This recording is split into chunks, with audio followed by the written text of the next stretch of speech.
धीरे धीरे चलिया ससुर गलिया, दुल्हन धीरे धीरे चलिया ससुर गलिया।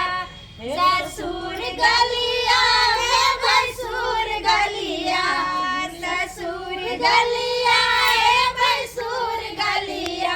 दुल्हन सासू से बोलिया मधुर बोलिया, दुल्हन सासू से बोलिया मधुर बोलिया। दुल्हन धीरे धीरे चलिया ससुर गलिया, दुल्हन धीरे धीरे चलिया ससुर गलिया।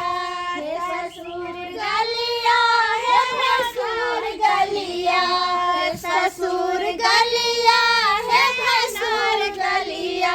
दुल्हन नंदी से बोलिया मधुर बोलिया, दुल्हन नंदी से बोलिया मधुर बोलिया। दुल्हन धीरे धीरे चलिया ससुर गलिया, दुल्हन धीरे धीरे चलिया ससुर गलिया। दुल्हन नंदी से बोलिया मधुर बोलिया, दुल्हन गोतनी से बोलिया मधुर बोलिया।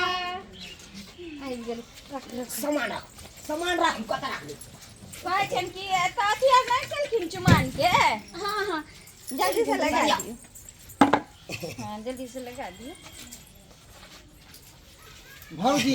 का सजा उजा दिए ये सब कुछ करे के चाहिए ना अभी यहाँ रुक से। जाओ। बस भऽ रहल छै। पहले गेट खटाई दो तब कुछ करब।